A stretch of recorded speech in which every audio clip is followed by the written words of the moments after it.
મહાગુજરાત આંદોલનના વનલાઇનર પ્રશ્નો.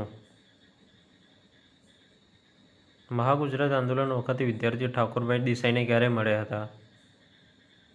7 ઓગસ્ટ 1956.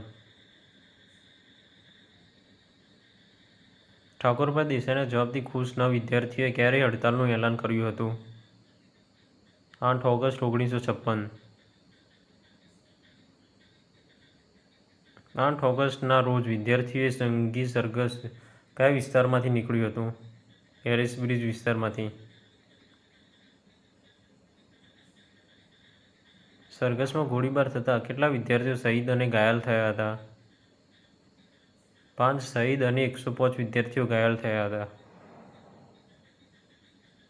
વિદ્યાર્થી પર થયેલા ગોળીબારની તપાસ કરવા માટે કયા પંચની નિમણૂક કરવામાં આવી હતી? ધોળકિયા પંચની. ગોળીબારમાં શહીદ વિદ્યાર્થીઓની યાદમાં કયા દિવસે શહીદ દિન તરીકે ઉજવવાનું નક્કી કરવામાં આવ્યું? 8 ઓક્ટોબર. લાલ દરવાજા ખાતે જવાહરલાલ નહેરુની સભાની સમાંતર કોની સભા યોજાઈ હતી? ઇન્દુલાલ યાજ્ઞિકની.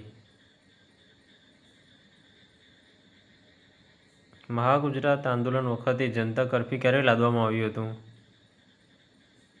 19 ઓક્ટોબર 1956. મહાગુજરાત આંદોલન વખતે મશાલ સરઘસ ક્યારે નીકળ્યું હતું? 31 ઓક્ટોબર 1956. વર્ષ 1957ની મહાગુજરાત જનતા પરિષદના ઉમેદવારનું પ્રતીક શું હતું? કુકડો. વર્ષ 1957ની ચૂંટણીમાં મહાગુજરાત જનતા પરિષદના અનામત ઉમેદવારોનું પ્રતીક શું હતું? સિંહ.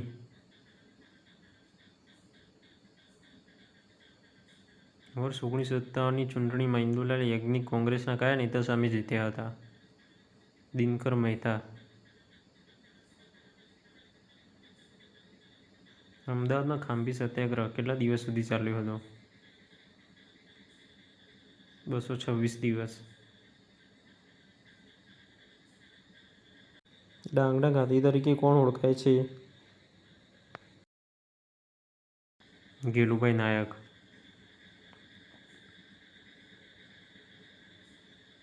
સંસદમાંથી દ્વિભાષી મુંબઈના વિસર્જનનું બિલ ક્યારે પસાર થયું? 25 એપ્રિલ 1960.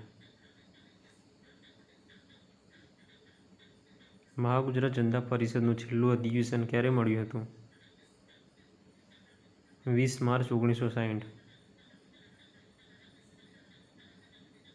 મહાગુજરાત જનતા પરિષદનું છેલ્લું અધિવેશન ક્યાં મળ્યું? વિસનગર મળ્યું.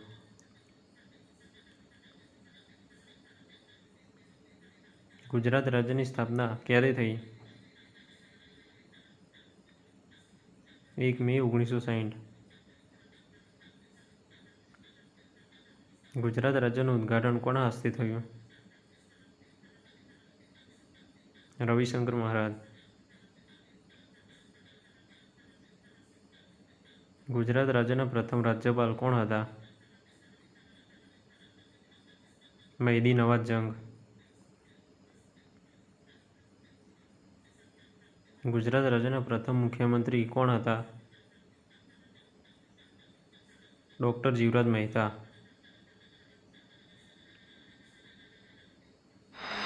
Thank you. જો તમને વિડીયો ગમતો હોય તો ચેનલને સબસ્ક્રાઈબ કરવાનું ના ભૂલતા.